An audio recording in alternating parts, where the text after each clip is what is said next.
It's a June afternoon in 530 AD. The sun is brutal. The dust doesn't settle, it just hangs in the air like a curtain, mixing with the sweat and the blood and the screaming of 50,000 men who are trying to kill each other in the middle of a Mesopotamian desert. And the Byzantine right wing is breaking, not bending. Breaking.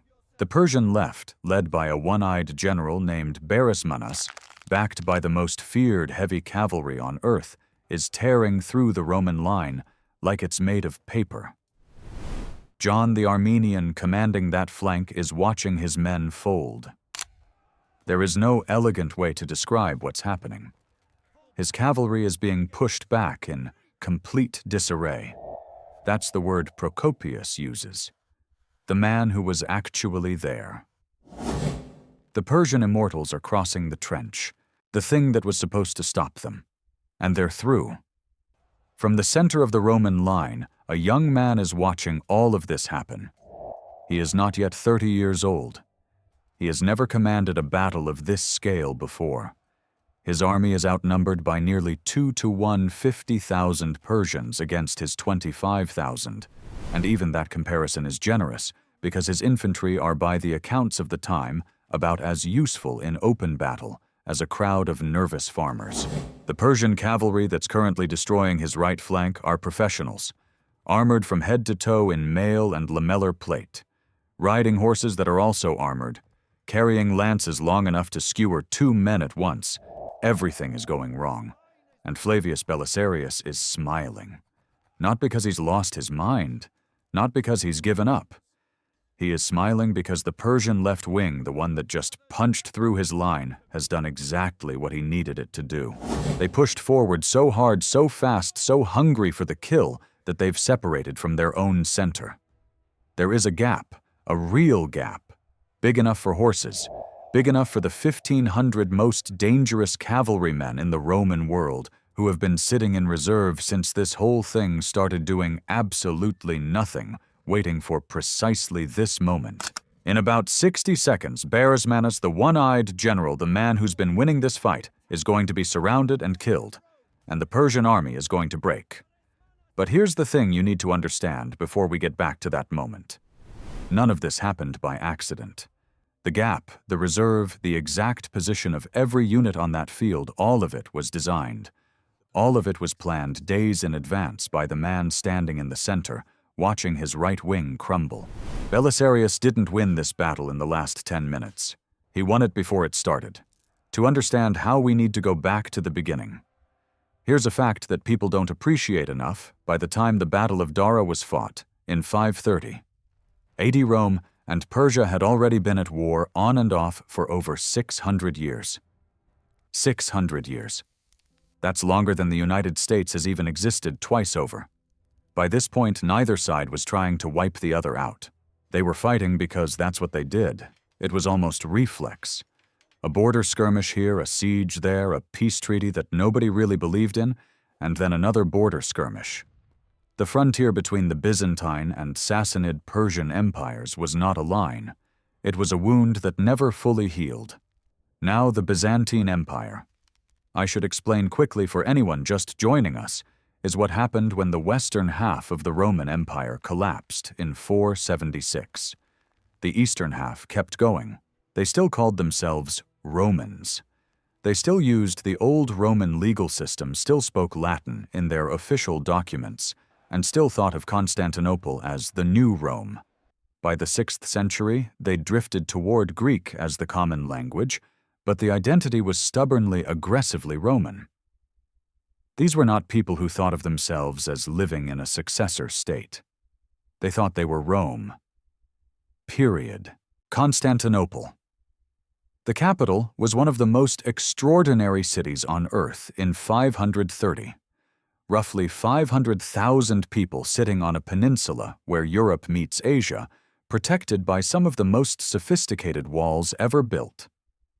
The Theodosian walls, built over a century earlier, had never been breached from outside. The city had its own grain supply, its own deep-water harbor called the Golden Horn, and a level of administrative complexity that made most of the kingdoms around it look like organized campsites. But wealth and walls only protect so much. The eastern frontier, the line where Roman and Persian territory met in the dry, dangerous landscape of Mesopotamia and the Caucasus, was always bleeding. Small forts changed hands. Raids went back and forth. Tribute was paid in some years, refused in others, and every decade or so one side or the other decided the moment was right for something larger. In 530, the Persians thought the moment was theirs, and Rome in 530 had a problem. The new emperor was a man named Justinian I, and if you know anything about Byzantine history, you know he is one of the most consequential rulers who ever sat on that throne. Justinian had a dream. A specific, burning, almost obsessive dream. He wanted to take back everything the Western Empire had lost.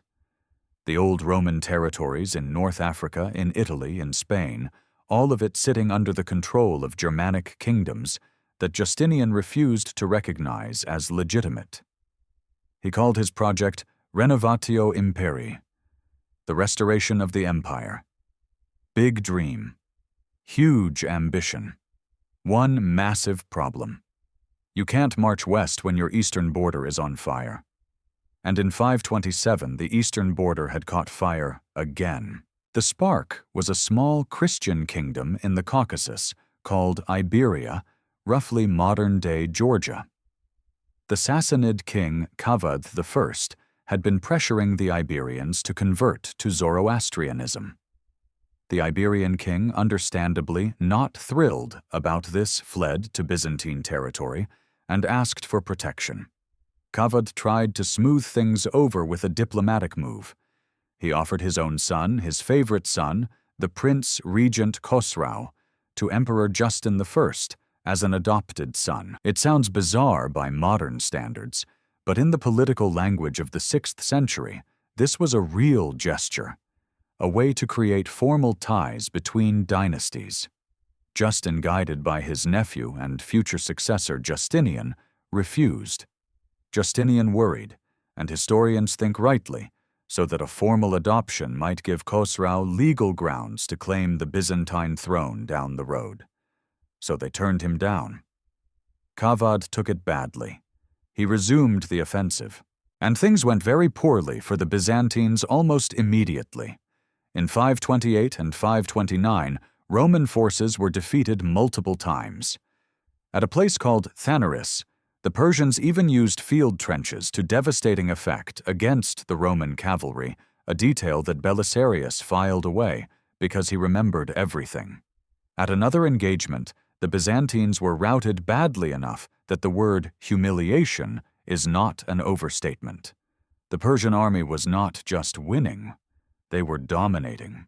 Decades of consistent victories had given them something even more dangerous than tactical skill, absolute confidence. They believed with good reason that the Romans were simply not in their league.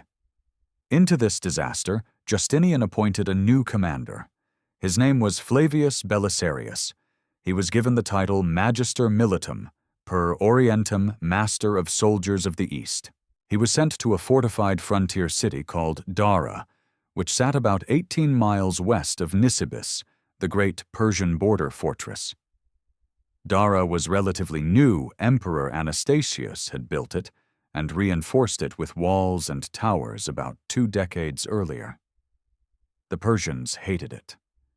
They'd complained loudly that it violated old treaty terms about not building new fortifications in the frontier zone. Anastasius had ignored them. Dara was the linchpin of the entire eastern defense.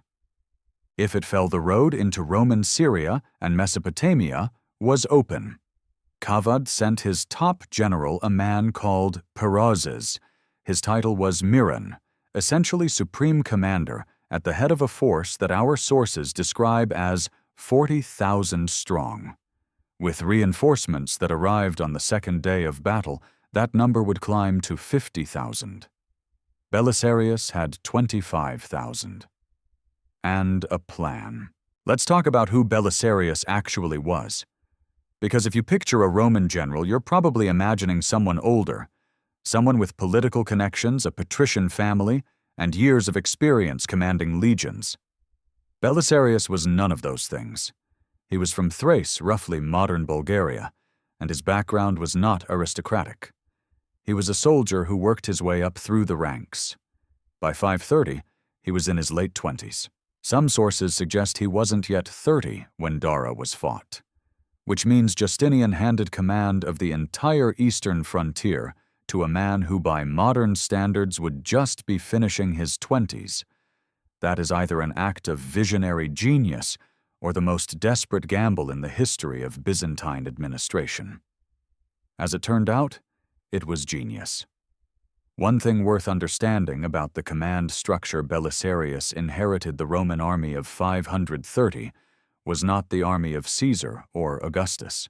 Those legions, heavy infantry formations, the backbone of centuries of Roman conquest, were essentially gone, dissolved over generations into garrison units and irregular formations that bore the old names, but little of the old capability. What remained was a cavalry-centered force heavily influenced by the steppe and Persian military cultures that Rome had been fighting and absorbing for centuries. The heavy cavalry regiments called comitatenses were the main strike force.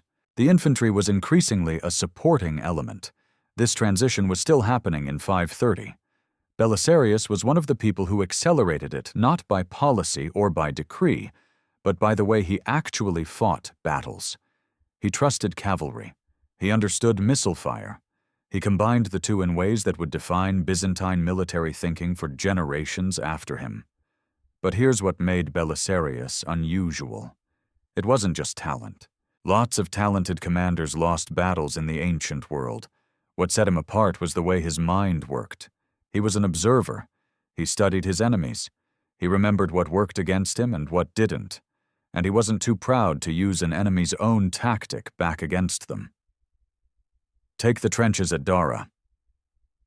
Belisarius didn't invent that idea. He'd seen the Persians use field ditches at Thanuris 2 years earlier, used them against Roman cavalry, in fact. He watched, he noted, and he thought, what if I did that but better?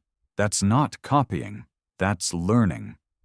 And in the military world of 530, the ability to adapt was rarer than raw courage. Now, when Belisarius arrived at Dara, the situation was genuinely grim. His 25,000 troops were scraped together from various frontier garrisons and the mobile field army of the east, the comitatenses, and neither group was in great shape. The infantry in particular were what one military historian calls demoralized, undisciplined, and largely unarmored garrison troops. They were professional soldiers in the technical sense. They got paid.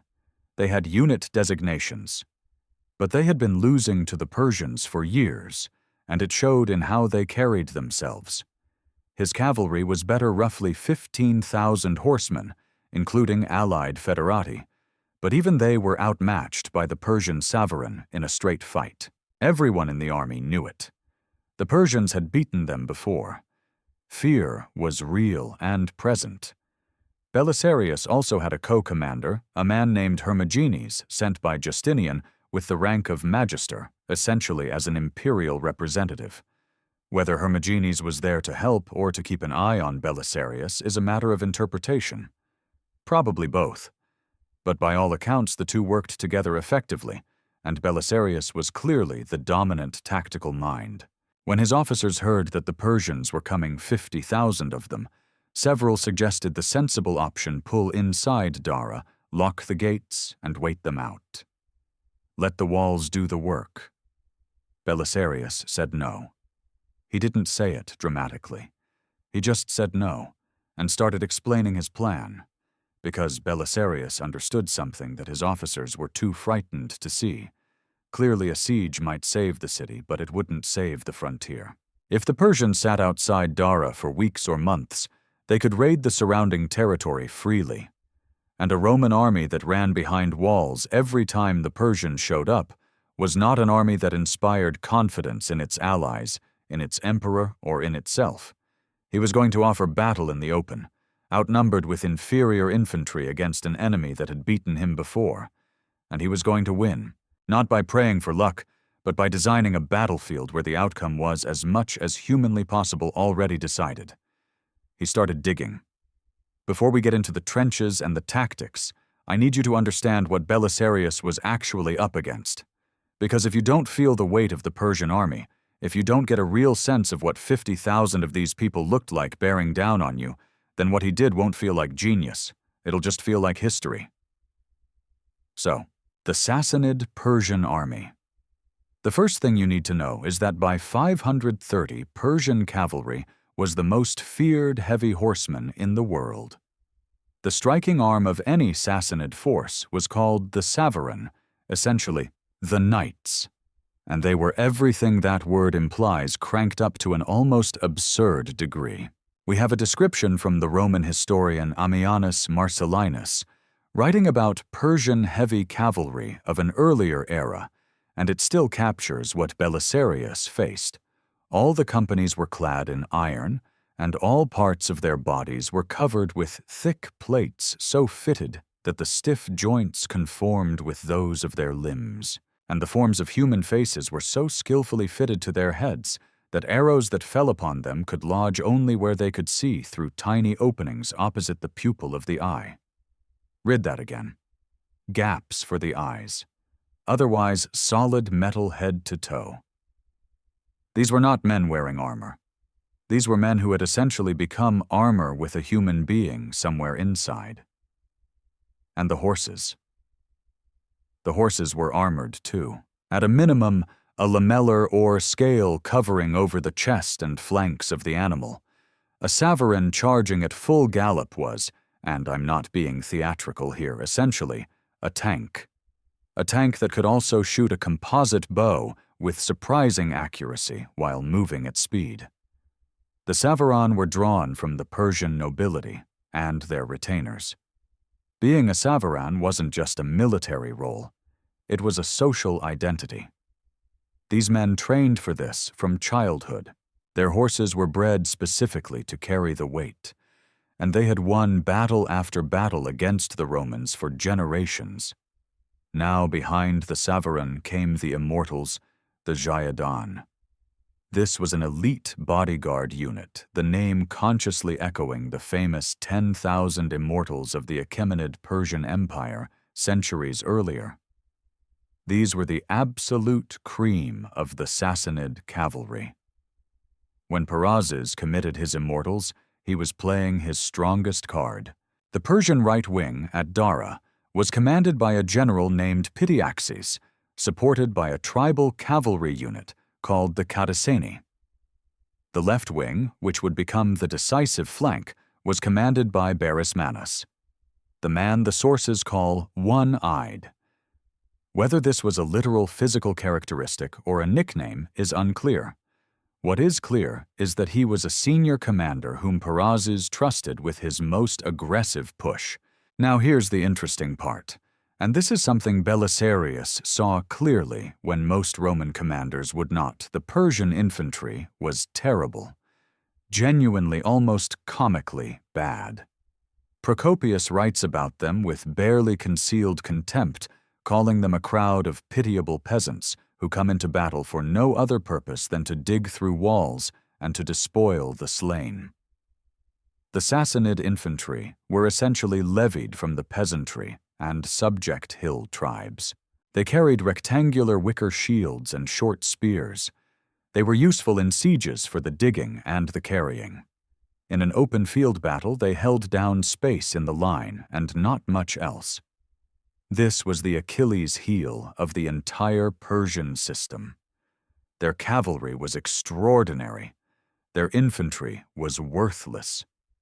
Any Roman general who could design a battle where the cavalry was neutralized, where the Savaran couldn't do what Savaran did, had already won half the fight. There's one more detail I want you to hold on to.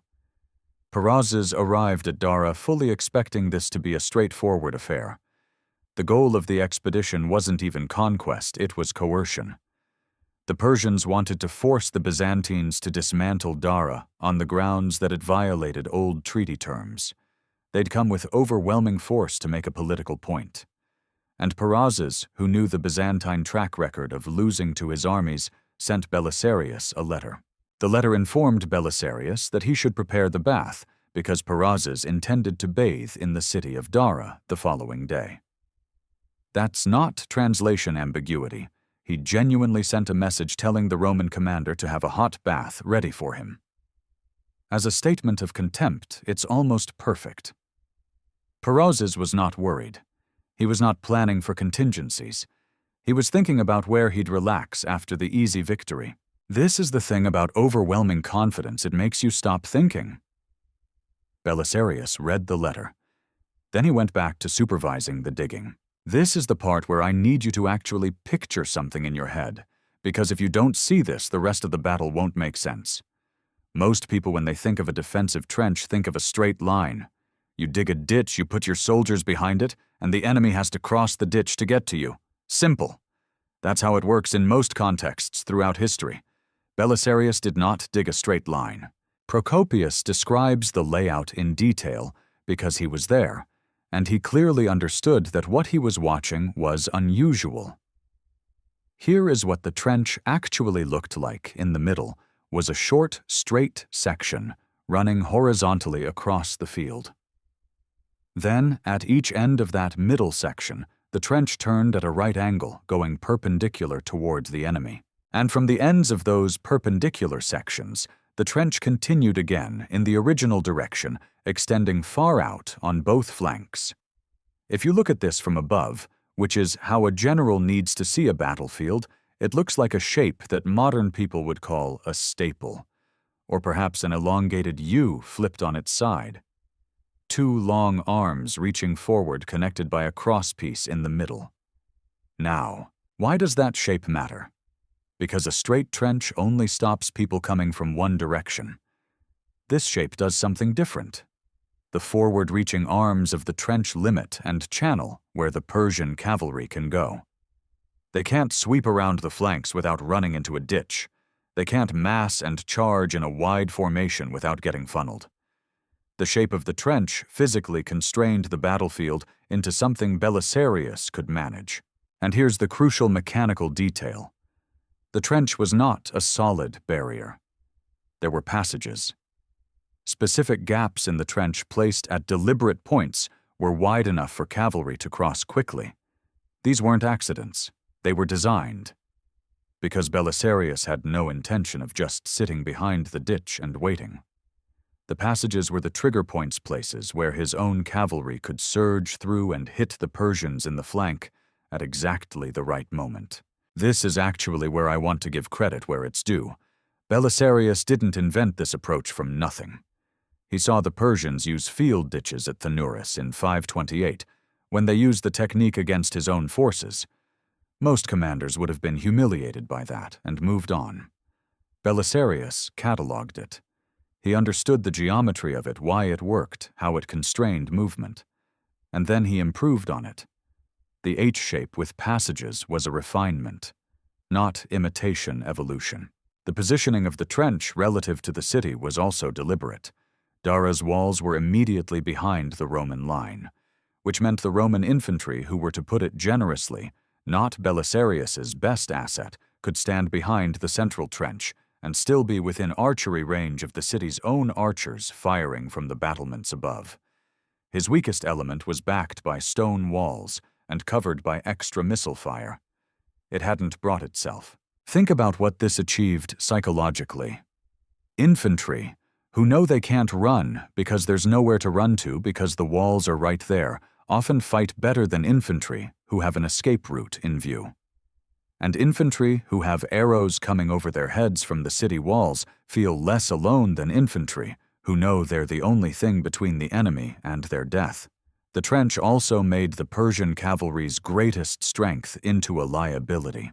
The Savaran were terrifying in open ground precisely because they could mass, accelerate, build momentum, and hit a line like a hammer. The trench made that impossible. You cannot charge a ditch at full gallop. You have to slow down. You have to find a crossing point, and in that slowing down, the advantage bleeds out of you. I'll make this modern and simple. Imagine you have a sports car, fastest thing on the road, and I put speed bumps every 50 feet. Your car is still a sports car, but its advantage, its defining characteristic, is gone. That's what the trench did to the Savaran. Now, the cavalry.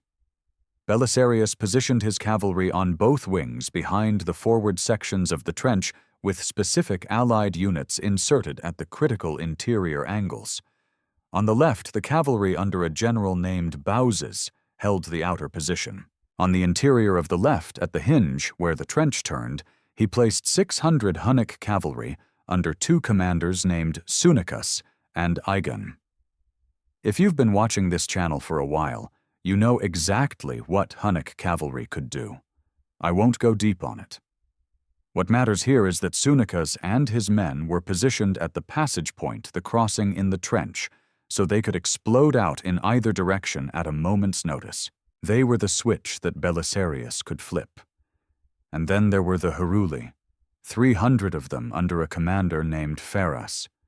The Heruli were Germanic Foederati allied soldiers, barbarians in the Roman service. They were good, very good. And Belisarius hid them. There was a hill on the Roman left flank. Belisarius put Pharas and 300 Heruli cavalrymen behind it, out of Persian sight. No one outside Belisarius's immediate command even knew they were there. This is not hyperbole. Persian cavalry probes on the first day failed to spot them. Behind the entire line, centered in the rear, sat the reserve 1,500 Bucellari. These were Belisarius's own household cavalry, personal retainers, the best equipped, best trained, most loyal soldiers in the army. The word Bucellari comes from Bucella hardtack military biscuit, because these men were on the general's personal payroll. They ate at his table, metaphorically speaking. They were commanded by John the Armenian, Belisarius's trusted lieutenant, and by some accounts his closest friend since boyhood. The Bucellari were not going to fight early. They were the finishing blow. Held back until the exact moment when the Persian line was most committed, most overextended, most vulnerable. The whole design of the battle depended on Belisarius knowing when that moment would come and having the nerve to wait for it. He dug the trench. He placed his pieces. He waited for Perazzas to make the first move. Let me walk you through the full picture of how both armies lined up, because this is the last moment before violence, and it matters. The Roman side from left to right, on the far left, Bauses commanded the Byzantine cavalry behind the forward section of the trench. Behind the hill to Bauses' left, hidden Pharas and his 300 Heruli waited in silence. Just inside Bauses' position, at the interior angle where the trench turned, Sunicus and Aegon held their 600 Huns positioned at the passage point, so they could burst through in either direction. In the center behind the middle section of the trench stood the Roman infantry, the garrison troops, and the unarmored archers backed against the walls of Dara. On the right wing, an equivalent arrangement mirrored the left Byzantine cavalry behind the forward trench, with Simus and Ascan commanding another body of Hunnic cavalry at the interior hinge. And behind everything in the center, slightly to the rear, Belisarius and Hermogenes, with John the Armenian and the 1,500 Bucellari reserve. Now look at what that formation does.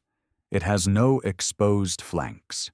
The forward trench arms reach so far out that any Persian attempt to sweep around the sides runs into a ditch. The center is protected by the strongest obstacle. The weak infantry are where they do the least harm and can still contribute through archery. The cavalry, which is where the actual fighting will happen, is positioned at every critical point with clear lines to the passage crossings. And the best troops in the army are completely fresh, untouched, sitting in the rear waiting to be used. Belisarius also understood something about the psychology of reserve forces that many commanders of his era did not. A reserve is only useful if you don't use it prematurely. The temptation when things go badly on one flank is to pour in your reserves immediately to stop the bleeding. Belisarius was going to resist that temptation. He was going to let the line bleed by design and wait for the moment when feeding in the reserve would do maximum damage, not just prevent a local defeat. On the Persian side, the deployment was simpler in concept and massive in scale. Parazes lined up in two dense lines front and back, designed to maximize the weight of the entire army hitting the Roman line simultaneously. His Immortals. The elite cavalry anchored both wings of the forward line, backed by the Savaran heavy cavalry and supported by Persian and Arab light horsemen. In the center of the Persian line was the infantry light archers, javelineers, slingers in front, and the heavier conscript infantry behind them. The Arabic-speaking Lakhmid allies were present too, operating as auxiliary cavalry on the flanks, client warriors of the Persian king, experienced desert fighters. Parazes' intent was straightforward: use the numerical advantage to overwhelm the Roman wings, break through on one or both sides, and collapse the entire Byzantine position. It had worked before. It was a reasonable plan for an army of his size against an army of Belisarius's size. What he hadn't figured out, what he couldn't figure out by looking at the Roman lines from a distance, was that the entire formation he was looking at was a trap. The gaps, the passages, the hidden heruli, the unused reserve. None of it was visible. From Parazes' perspective, he was looking at a Roman army that had dug some ditches and was cowering behind them. He could afford to be patient. He had 50,000 men. Belisarius had 25,000 men with ditches. Parazes decided to wait until the afternoon. This detail is actually in Procopius, and it's one of my favorite small facts in the whole battle. The Persians waited until after midday to begin the main engagement because Persian troops typically ate their main meal in the late afternoon and fought better on a full stomach. Roman soldiers ate before midday and fought in the morning. So Parazes was willing to let his men wait in the sun for hours, fully fed, rested, fully confident, while the Roman troops stood behind their ditches since dawn. It's the kind of thing that feels minor until you realize what it tells you about Persian overconfidence. Parazes wasn't even taking the battle seriously enough to rush it. Belisarius, standing behind his center line, watching 50,000 enemy troops do absolutely nothing dangerous for half a day, used the time. He wasn't idle. He was watching, learning the Persian deployment in real time, counting units, noting where the Immortals were positioned, calculating distances from the passage points to where the Persian cavalry would likely commit, running through the sequence of events in his head, not because he could control everything that was about to happen, but because the more clearly he understood the board, the faster he could respond when it started moving. Then, in the early afternoon, the first Persians moved, and everything began. The first day of the Battle of Dara, and I want to emphasize this, involved no actual battle. What it involved was something older, something that belongs more to the Iliad than to a military history documentary. Challenge combat between individual champions fought in the space between the armies, while 50,000 men watched and held their breath. Procopius describes the afternoon of day one like this. In the late afternoon, a detachment of Persian horsemen rode out toward the Byzantine left. Not a charge, a display. And from their ranks a single warrior emerged and issued a challenge: individual combat. One man against one man. Now Belisarius was not going to fight him. He was the general.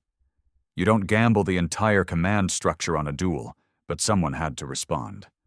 What happened next is one of my favorite moments in all of late Roman military history. The man who rode out to meet the Persian champion was not a soldier. He was a bath attendant, a personal servant of the general Buzes named Andreas.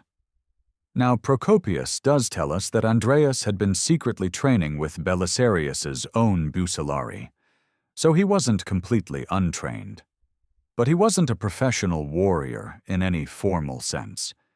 He was a man who bathed people for a living, and apparently also practiced with cavalry in his spare time. Andreas put a spear through the Persian champion's right breast. While the man was on the ground, Andreas drew a small knife and killed him. The Byzantine lines erupted. The Persians sent a second challenger. Andreas killed him too. Then the sun started going down. Perazes pulled his army back to the camp at Immortals, about 3 kilometers from Dara.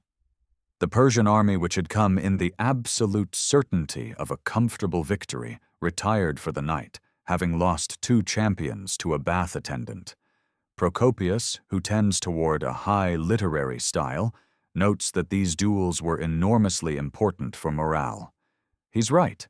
And here's the more interesting tactical point. Belisarius had managed an entire day without committing a single major unit to combat. The Persians were still at full strength. But psychologically, the score was Romans 2, Persians 0. That same evening, Belisarius did something that puzzles historians. He sent a letter to Perazes, a formal letter in diplomatic language urging the Persian general to come to the negotiating table, to choose peace over battle. Some scholars say this was genuine, that Belisarius, a man of reportedly good character, was sincerely trying to prevent bloodshed before it started. Others argue it was psychological warfare, a show of apparent confidence designed to rattle Perazes, who expected the Roman commander to be trembling, not writing letters about peace.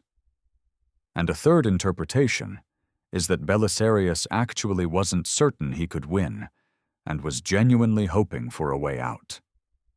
I lean toward the second reading. Everything else about Belisarius's behavior in this battle suggests a man in complete control of his plan, but I'll admit the letter remains genuinely ambiguous, and that ambiguity is part of what makes him interesting. Perazes did not reply favorably. Whether he wanted to negotiate and then changed his mind, or whether he simply ignored the letter entirely, what happened instead was this. During the night, 10,000 additional Persian troops arrived from Nisibis. When dawn broke on the second day, Perazes had 50,000 men, and a very simple agenda. If you've been enjoying this breakdown of one of history's most overlooked battles, this is a good moment to hit that subscribe button.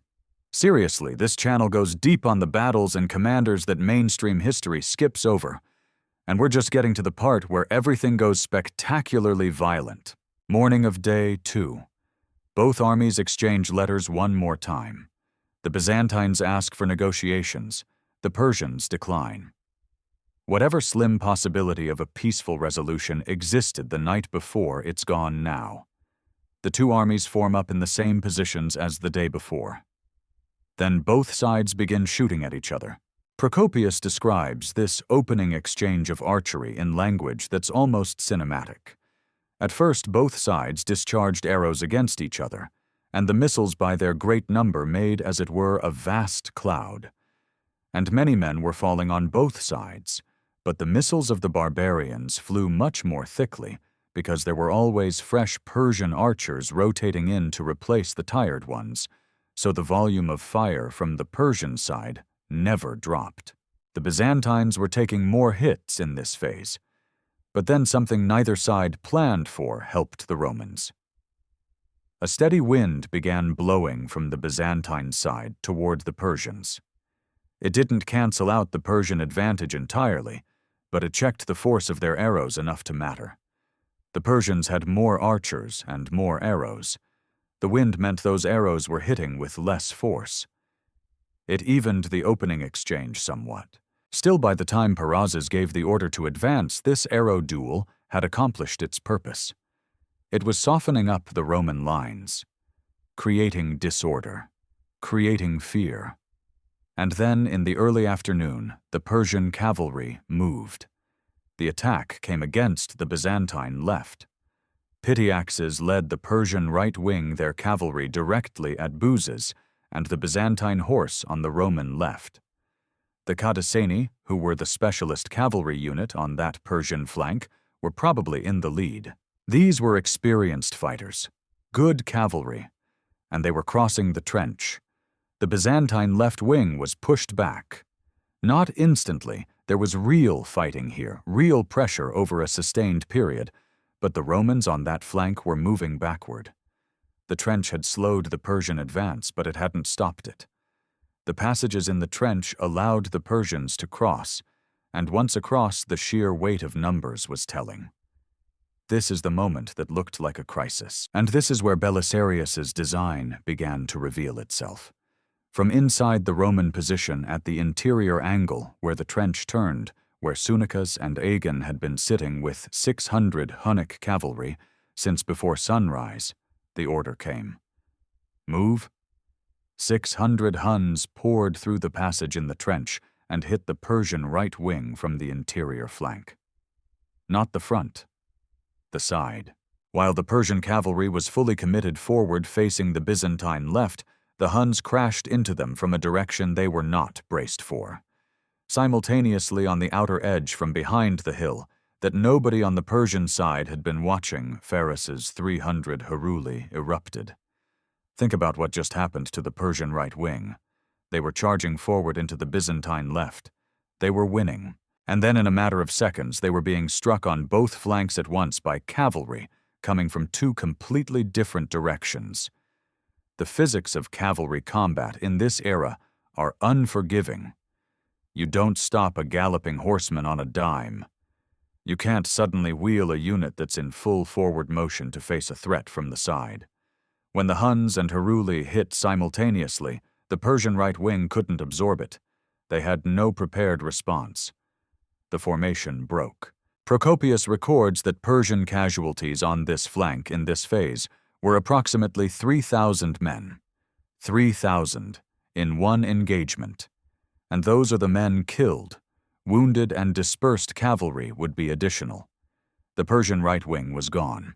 Routed, chased back across the trench by the Heruli, who pursued briefly before Pharis pulled them back. This is discipline, and it's important. Pharaoh didn't let his men chase too far. He kept them coherent, ready for the next phase. Now pause here for a moment, because I want to highlight something that's easy to miss in the flow of a battle narrative. What just happened on the Roman left involved three separate cavalry forces: Buzez's Byzantine horse, Sunicus's Hunnic squadrons, and Pharis's Heruli, all performing a synchronized response to a Persian cavalry attack that had actually breached the trench. The timing between those three forces had to be near perfect. If Sunicus moved too early, the Persians could have responded and avoided the trap. If Pharis's Heruli emerged from behind the hill 5 minutes later, the Persian right wing would have already consolidated its breakthrough, and the flanking attack would have hit a prepared defense instead of an unsuspecting flank. This kind of multi-unit coordination doesn't happen accidentally. Belisarius had almost certainly rehearsed it. He would have walked his commanders through the plan, shown them the trigger points, and given them the signals. The fact that it worked in actual combat with real chaos, real noise, real fear, is a testament to the preparation and to the quality of the men involved. Perazes watched all of this from behind his center line. He had lost roughly 3,000 men and an entire wing of cavalry in the first serious engagement of the day. This was bad. This was genuinely bad, and he knew it. But he also still had his best troops untouched. The Persian left wing Barismanas's command, the Immortals, the elite Savaran, had not moved yet. And the Persian infantry center had not moved. He still had numerical superiority. He still believed in what his army could do when it was fully committed.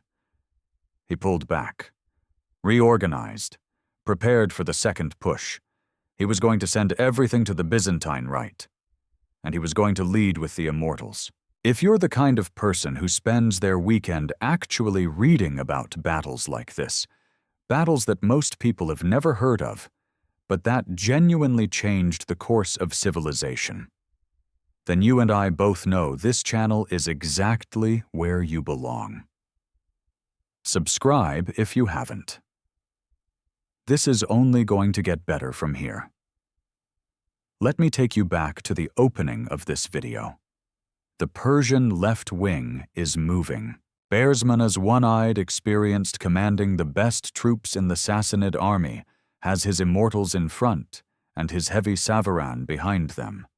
They roll forward against the Byzantine, right where John the Armenian commands the Roman cavalry, and the Byzantine right begins to collapse.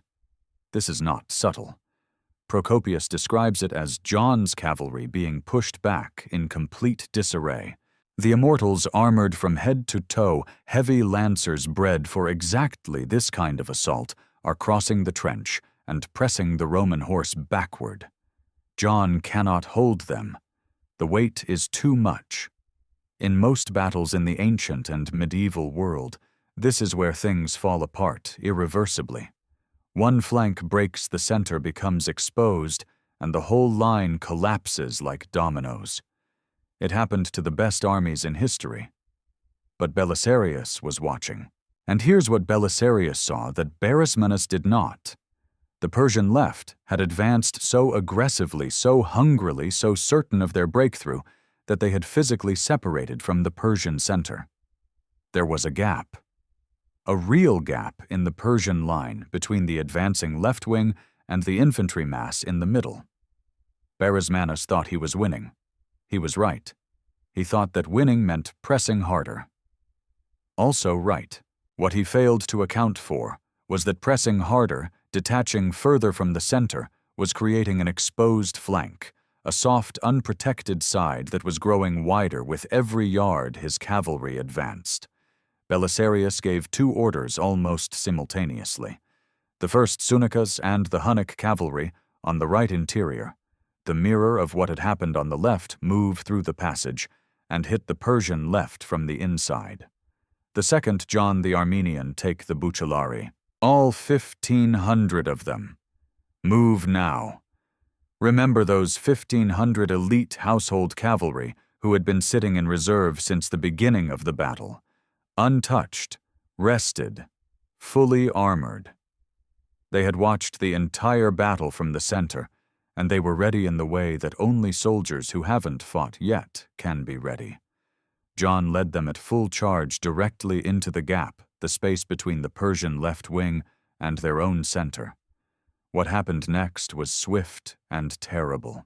The Persian left wing, in the middle of what they thought was their winning advance, suddenly found themselves attacked from the interior by Hunnic cavalry coming through the trench passage, and from the rear flank by 1,500 heavy cavalry who had materialized seemingly out of nowhere. The formation split, literally split into two pieces. Half of the Persian left, the forward element, was now cut off from the other half. Some of them kept fighting. Some of them broke and ran. The half that ran pulled away from the cavalry that was with them, chasing the fleeing Byzantine right that John had temporarily used as bait, and were pursued and cut down. The half that couldn't run was surrounded. I want you to picture what this looked like for the Persian soldiers in that pocket.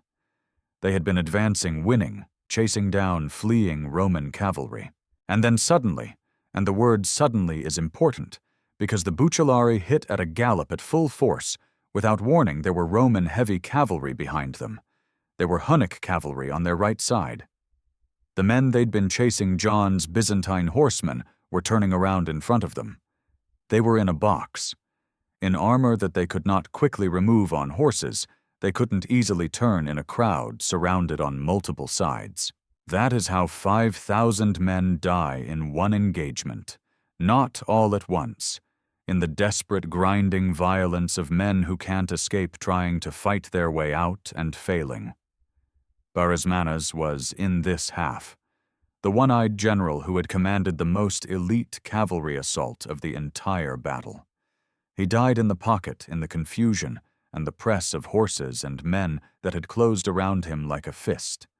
He died surrounded with his formation shattered, and the battle died with him. Procopius gives the number 5,000 men killed in this encirclement. Add the 3,000 from Phase 1. The total Persian killed in the field battle at Dara was approximately 8,000 men, with the broader figure often cited reaching up to 8 or 9,000, depending on the source. 8,000 Savaran and Immortals, the irreplaceable core of the Sassanid army, dead in a single afternoon. The Byzantine cavalry that had been chasing the fleeing Persian right, the ones that looked like panicked fugitives 10 minutes ago, recovered when the pursuit slowed, turned around, and hit the remnants from the other side. The Persian line didn't bend. It shattered. What followed was the pursuit, but Belisarius kept it controlled. He let his cavalry chase the fleeing Persians for a few miles, enough to complete the route, to make sure they weren't coming back to collect the psychological benefit of a full victory. And then he recalled them. He did not chase Perazes into the desert. He did not try to turn a battlefield victory into an annihilation. This is actually important, and it says something about his strategic clarity. A dead Persian army had no one to make peace with. A humiliated Persian general who survived could carry a message back to Kavad. The message was, "The Romans can fight." By the time the sun finished setting on the second day, the Sassanid Persian expeditionary force of 50,000 men had been broken and driven from the field by 25,000 Romans who had never beaten them before. And Perazes, who had confidently ordered Belisarius to prepare him a bath, retreated to Ammonius without bathing in Dara. I genuinely hope someone made a joke about that at the time. Okay, let's step back from the blood and the horses and the screaming for a minute and actually break down what just happened, because I think the Battle of Dara deserves more attention than it gets in popular history, and the reason it deserves that attention isn't just that it's a good story. It's what Belisarius did here that is an almost perfect case study in how to defeat a superior force. And the principles he used are not from the 6th century. They're timeless. 5 things won this battle. Let me walk through them. First, he turned the battlefield into a tool. The trench system wasn't a reaction to the Persian arrival. It was prepared in advance based on Belisarius's analysis of what the Persian army needed to function. The Savaran needed open ground to mass and charge. The trench denied them that. The Savaran needed to be able to sweep the flanks. The trench extensions denied them that. Every design choice in that ditch was aimed at neutralizing Persian strengths before the fight started. The battle was partially won by engineers with shovels, not just cavalry with lances. Second, he defeated the Persian army in detail, meaning one piece at a time. He did not let Perazes commit all 50,000 men simultaneously. The trench controlled where Persian cavalry could enter the fight, which meant they had to come in segments. When they came in segments, Belisarius could concentrate against each segment. The first Persian push, 3,000 dead. The second Persian push, 5,000 dead, and the command structure shattered. If Perazes had somehow been able to bring his whole army forward at once across the full width, Belisarius's plan might not have worked. The trench prevented that. Third, he used concealment. The Heruli behind the hill. 1,500 Bucellari sitting in reserve that the Persians couldn't see and didn't account for. One of the oldest principles in warfare, the enemy can only respond to what he knows about. Perazes built his battle plan around the Roman forces he could observe.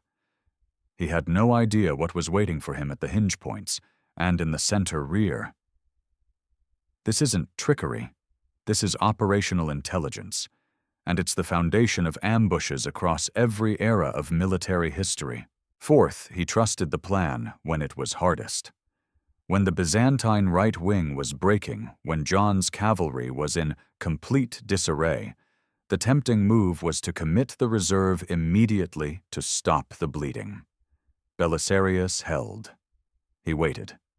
Because he understood that the Persian left wing advancing desperately, breaking his line, was creating the exact vulnerability he needed. Committing the Bucellari too early would have stabilized the right wing, but wasted the hammer. Waiting until the gap opened, let him use the hammer to break the Persian army, instead of just plugging a hole. That kind of nerve holding your best troops back while your line is collapsing is extraordinarily difficult. Most commanders can't do it. Fifth, he understood human psychology, not just his own army's psychology, the Persian psychology. Perazes was overconfident. He had every reason to be overconfident based on historical results. He expected a certain kind of battle. He attacked in a certain sequence because that sequence had worked before. Belisarius designed a battlefield that would encourage Perazes to do exactly what he expected to do, and then used it against him. The Persian left wing's aggressive advance, which looked like winning, was only possible because the trench gaps had channeled them there. Berismanus ran into a pocket because the shape of the battle had been engineered to create that pocket. Now, what did Perazes get wrong? Honestly, not as much as you might think. He had a reasonable plan with overwhelming numbers. He attacked methodically. He had real discipline in the sense that he attempted to learn from the failure of his first assault before committing his second. The problem was that he was trying to beat a plan that was specifically built around anticipating everything he was likely to do. He was reacting to the battlefield. Belisarius had designed the battlefield. That's the difference between a good general and a great one. Good generals respond well to what happens.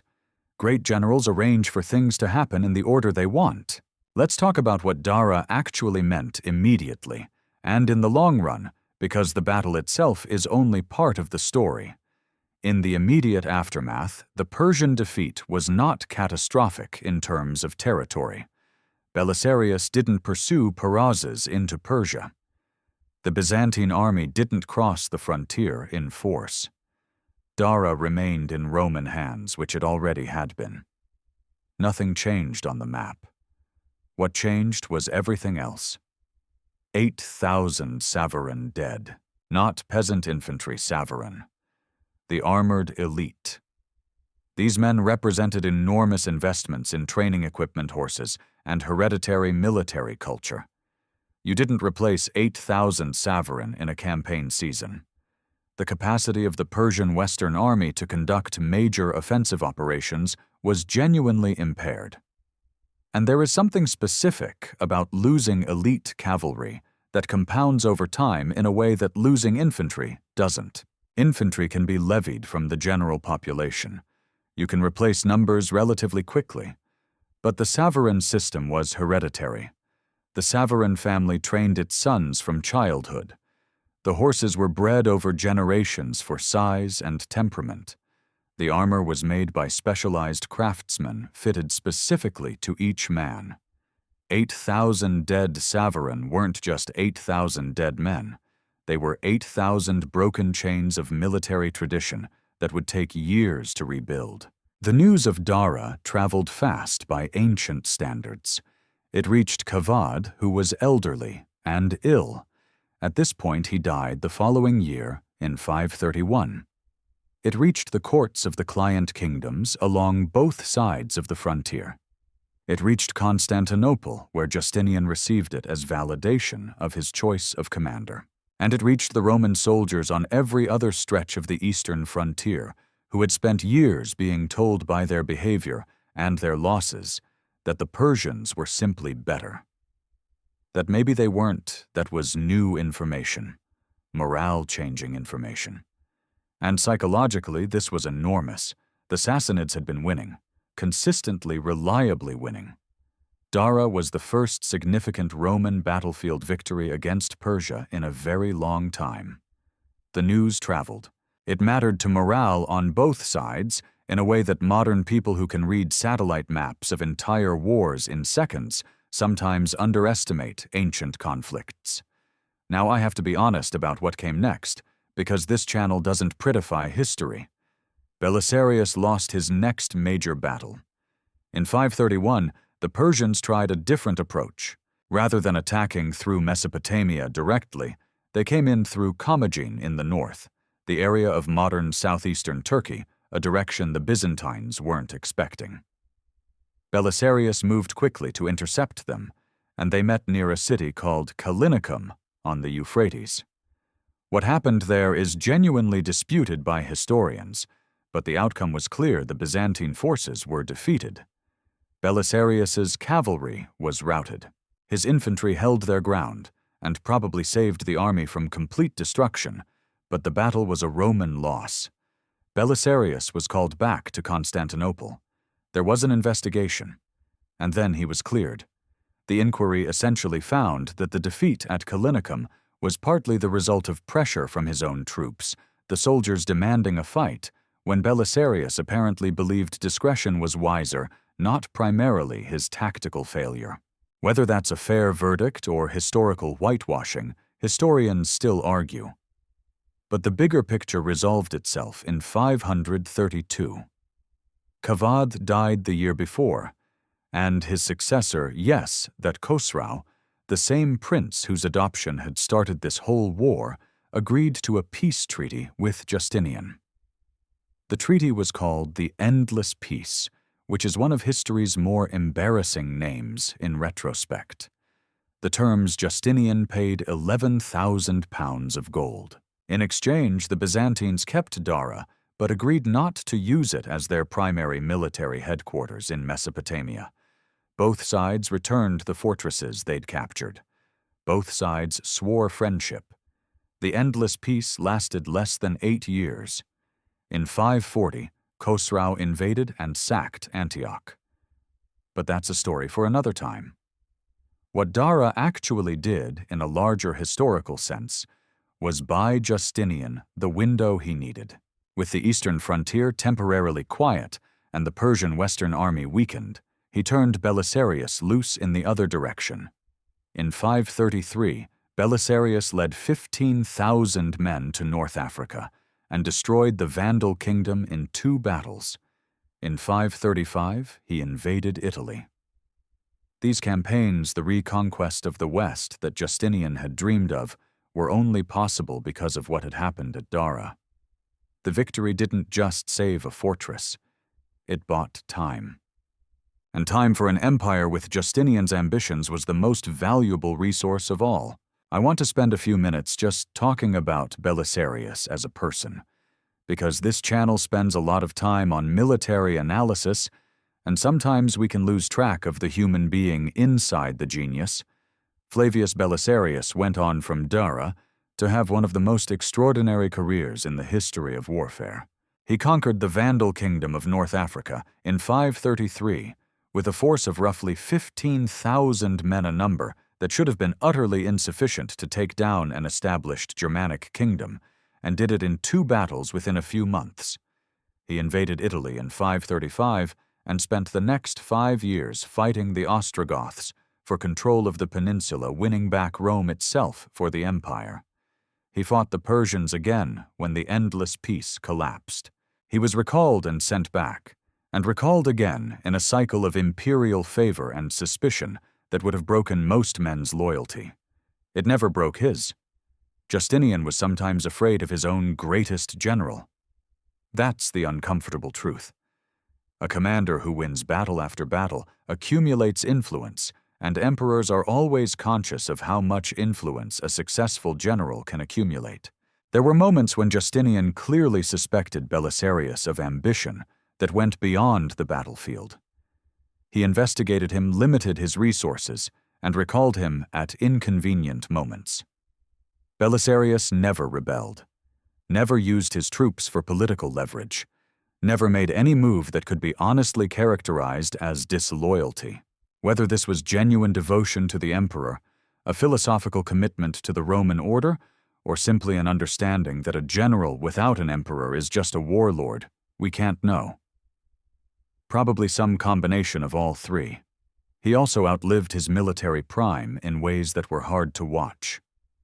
In the last years of his life, there were accusations most historians believe them fabricated that resulted in a brief imprisonment. By the time those charges were dropped, he was old and ill. He died in 565, possibly just months before Justinian himself.